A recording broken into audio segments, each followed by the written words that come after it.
Howdy, I'm Jeremy Baker with Cardog Crafters. This is the third video in a four-part series about carving spoons. In the last video, I demonstrated sharpening your gouge, and in this video, I will demonstrate carving out the bowl of the spoon. This is a sharp tool, and you can end up cutting yourself pretty badly. In fact, especially whenever you're dealing with wood, you can imagine the amount of force that you're pushing down into the wood to try to carve.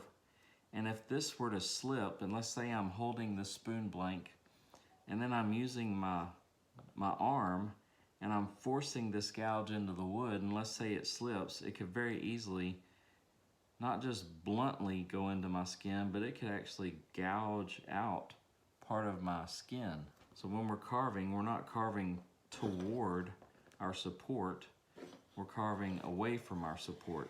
Another way to do it is to hold the spoon here, rest your forearm on the table so that if it does slip, it can only go so far, it can't go into your body, and you could carve like this. It's actually very effective to do that.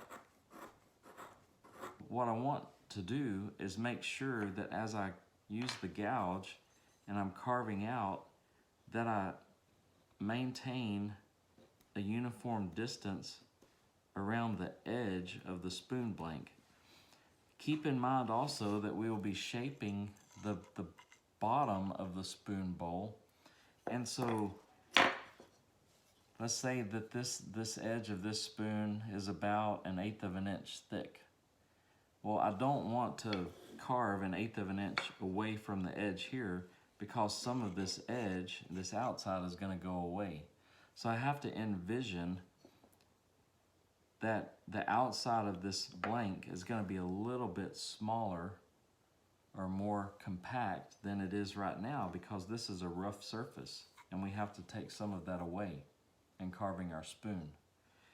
And so what I want to do is draw maybe about 3/16 of an inch in, draw the shape of the spoon bowl, and then carve up to that line.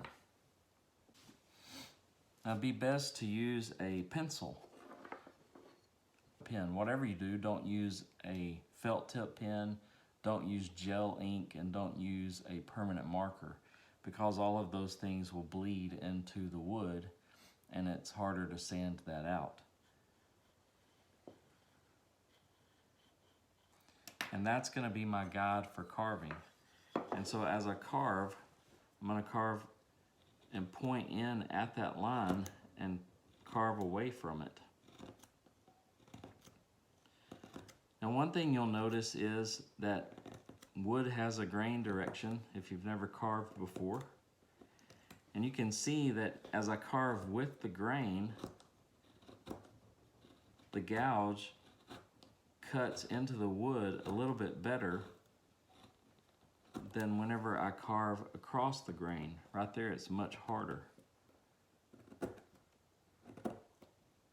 And that's just part of wood. And whenever you're carving a spoon, you'll also find that there will be times that you're carving with the grain or even across the grain, and it's easy, and then all of a sudden it becomes hard, like the wood fibers change.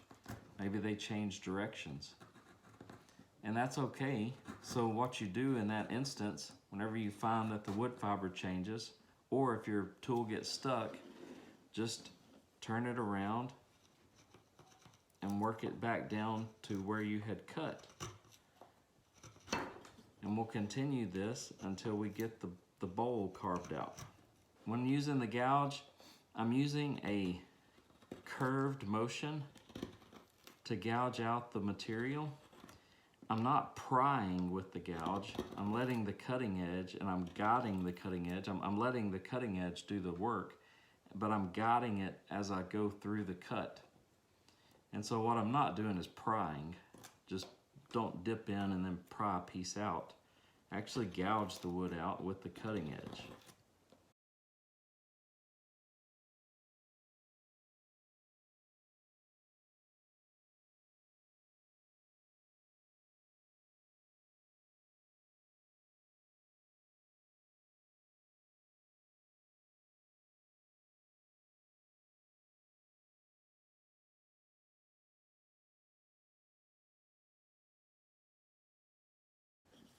And as you get closer to being complete, you'll be left with a series of small cuts, small gouges.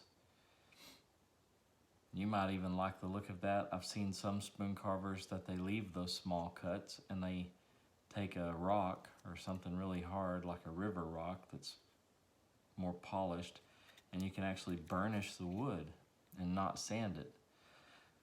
And then you see all those little carved figures in the bowl of the spoon. And then I've seen other people that, and I prefer this, where they take and they sand all of that. And of course you can use the gouge to cut away a lot of those facets, if you will. And then you can use the sander to sand out more of that to make it even smoother and end up with a smooth spoon bowl.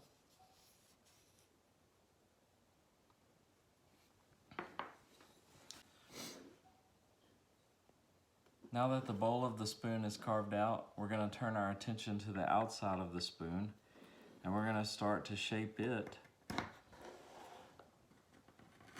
And this is going to take a good bit of time and a good bit of patience. And again, you don't have to use the gouge. You may have another tool that you can use. You can use the files to file this down to shape it, even the handle part. That removes a lot of material very quickly. I met an old spoon maker in Arkansas, and he does all of the shaping of the outside of his spoons with files, a series of files, a rasp and files.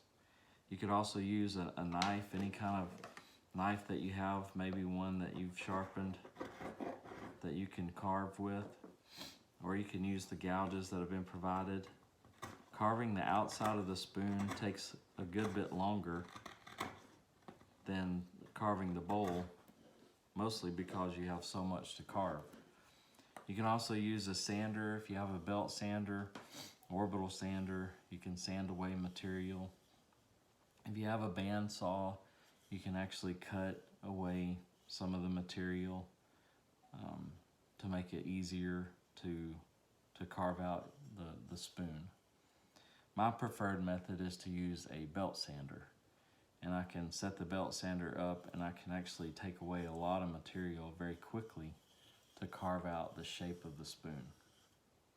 So have fun carving your spoon blank, carving the bowl, carving the outside.